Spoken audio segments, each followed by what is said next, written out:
All right, guys. Buffalo head coach Maurice Linguist is headed to Alabama to be the new co-defense coordinator there. So, you know what that means? Buffalo is looking for a head coach. We've got a list here of about 10 plus candidates that could be and probably should be on their list. Looking at previous times Buffalo has hired, for example, last time Lance Leipold was at Buffalo when he left to go to Kansas, they actually pulled in some pretty solid Power 5 coordinators.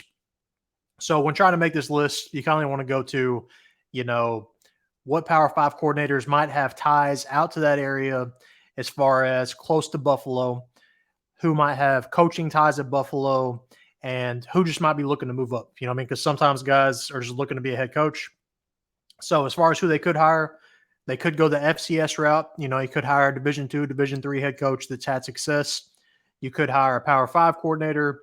You could hire a Group of 5 coordinator that is up and coming and has ties out there. You never know. But let's go ahead and dive into it a little bit here. All right, so starting top to bottom, at first we'll go through the list. Then I'll basically mark out each candidate that I think is not realistic. We'll go down to who I think they'll hire and who I think they should hire. So let's go ahead and break it down. First off, Joe Harasymiak, Rutgers defense coordinator. He was a finalist last time this job was open, and he's also been a head coach previously at Maine. So obviously he has interest in the job, being a finalist last time.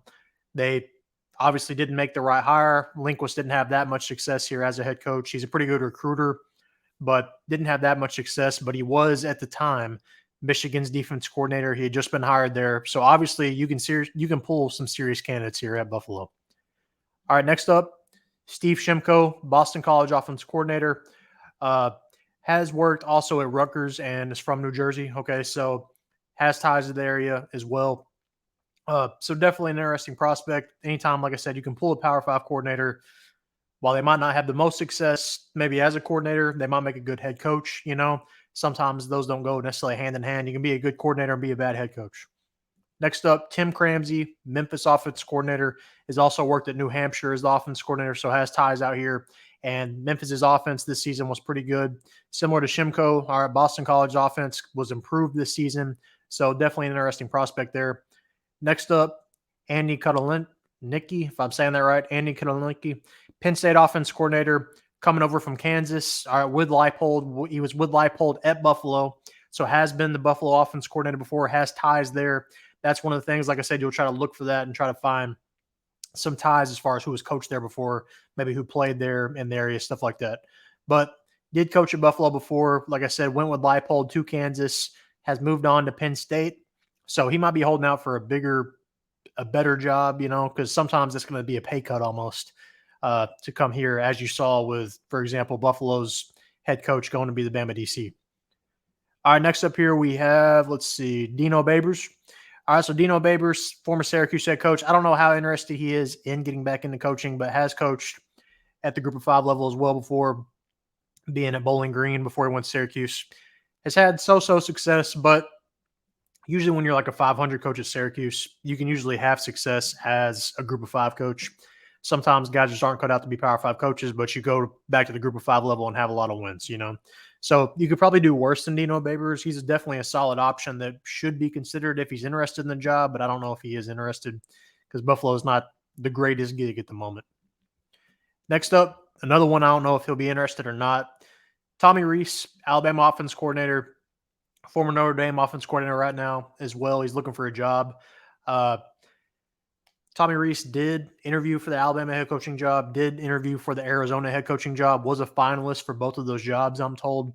So is he just looking to be a head coach? If so, might go to Buffalo. It's closer to, where he was at Notre Dame, kind of further east, not super close, but also he's not too far away there, growing up in like Illinois and things like that.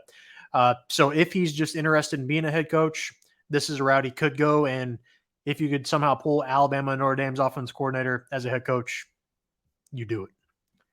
Next up, Mike Yurcich. Okay, so former Penn State offense coordinator, also has been the former offense coordinator at Texas, was the passing game coordinator at Ohio State. Recently got fired from Penn State. That's why Kotelnicki up top is the Penn State OC now. But Mike Yurcich definitely has recruiting ties from being at Ohio State, coming over with Tom Herman to Texas, being at Penn State. Definitely an interesting choice. If Mike Yurcich is interested, I think you hire him because he's had proven success. I know he just got fired from Penn State, but really their offense is kind of vanilla no matter what, no matter who's there. But if you can pull a guy that has been an OC and passing game coordinator at Texas, Ohio State, Penn State, I think you do it because he's definitely going to have interesting recruiting ties. Might can bring you in a solid quarterback too. Next up, all right, Nunzio Campanile. Oh, we got some weird names here. I'm sorry if I'm butchering these. Syracuse quarterbacks coach, was a finalist last time as well, in addition to Joe up top, Joe Mama. But yeah, was a finalist last time, has been an interim head coach at Rutgers and Syracuse previously, and he's won a state championship as a high school coach as well.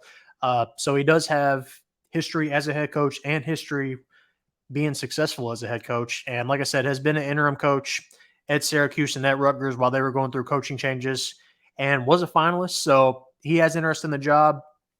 And like I said, he's been an interim multiple times. So definitely an interesting prospect that I think you could go with. All right, next up, Corey Hetherman, Minnesota defense coordinator, previously been at Rutgers, Maine, Old Dominion, James Madison. So he's kind of been around the block in that area close to Buffalo. So he definitely might be interested in moving up out there. But would he be ready to move up? You know, we'll see. All right, next up, Matt Simon, Minnesota offense coordinator. He's also been at Rutgers before. So you're seeing a lot of the same schools kind of in the area, Minnesota, Rutgers, Syracuse, Penn State, a lot of surrounding areas, but definitely might have interest in moving up, you know, to take his first head coaching job. Next up, Tim Beck, Vanderbilt offense coordinator, has been a head coach before at Pittsburgh State, not far from Buffalo, won a D2 national championship. So he definitely has had success as a head coach and might be interested in potentially moving up, you know, and go ahead and getting his start in an FBS school. All right, so let's go ahead and mark off some names here, figure out who we're going to hire. All right, so I'm going to take off Matt Simon. I don't know how realistic he is. He's got ties, but some of these guys have better head coaching experience, you know, at other levels that I think might be of interest. All right, next thing we're going to take off here, Tommy Rees. All right, if you could somehow hire Tommy Rees, heck yeah, but I don't think he'd be interested in Buffalo. I feel like he's holding out for a better job, and he can probably get one if he just waits one coaching cycle. All right, let's see here. Next name we're going to cross off is going to be Tim Cramsey, Memphis offense coordinator. Like I said, he's an interesting prospect, but you've got other guys here that just have more head coaching experience and might be more interesting and hopefully be more successful. Can't talk all of a sudden. All right, next name we're going to take off here is going to be Steve Shimko. All right, Boston College OC. Like I said, you've just got some actually interesting candidates here that I think are better than you would think you could pull at Buffalo, but I think you can actually pull some solid candidates here. All right, next name we're going to take off, Andy Kotelnicki. All right, like I said, he has been at Buffalo before, but his movement, you know, just makes me think that he's not necessarily interested in that. He'd be interested in taking a higher job. Otherwise, I feel like he probably, if he really wanted it, would have probably gotten it last time. You know, I mean, when Leipold left, I feel like he probably could have just taken over. But the fact that he left Kansas to go to Penn State lets me think that he's not interested. But, you know, you never know. I've been shocked before with how some of this stuff plays out sometimes, and you really never know the direction you're going to go. All right, next thing we're going to cross off here, Corey Hetherman. Like I said, there's just some interesting prospects here that I think are going to be better. A lot of these names are pretty interesting and not bad at all, but I think you've got better prospects. All right, next thing we're going to cross off, Dino Babers. I don't know how eager he is to get back into coaching just yet.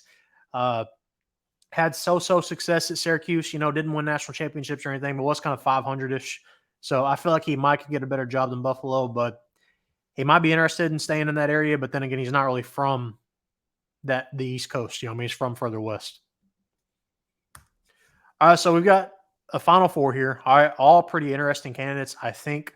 All right, so you got Harasymiak, was a finalist last time, has head coaching experience. Yurcich, like I said, if you can somehow pull him in, I don't think you can, but if you can somehow pull him in, he's definitely got some really good recruiting ties that are interesting to me. All right, and then the next thing we've got here, all right, Nunzio. Like I said, he has pretty interesting experience as well, has that interim experience, and has won a state championship as a high school coach. Then you got Tim Beck, could be looking to get back up there, all right, to that area, and has won a national championship at the D2 level as well. So next thing I'm going to cross off here is going to be Yurcich. I don't think he's probably interested in the Buffalo job, but if he is, I think that's who you hire. All right, so we've got 2 finalists last time, and then one that wasn't a finalist, but does have interest in that job. I would probably assume he's going to anyway. But we're going to mark off Tim Beck. All right, I think he will be interested in getting back to that area, but not just yet. All right, and the finalist that I think they will pick is going to be Nunzio, Syracuse quarterbacks coach. Like I said, he does have interesting experience. Was a finalist last time, and has that interim head coach experience that kind of I think is going to put him over the top, in my opinion. Interim head coach at Syracuse, at Rutgers, kind of sets him apart because he's coached multiple games at the Power 5 level that a lot of guys have not. So I think Nunzio is who they are going to hire. Now, who will they hire? I don't know. Their AD came out today and said it's going to be a national search, so there ain't no telling who the heck they're going to hire. If you would have told me they were going to hire Maurice Linguist last time, would have called you crazy that they could pull into Michigan DC. But that's who I think they hire. As far as who they should hire, if you could somehow pull Yurcich, I think that's who you go with. But I feel like it's probably going to want to be one of those last 3 names that we had up here. But who do you think they hire? Who do you think they should hire? Let me know. Comment down below. Make sure to like this video and subscribe.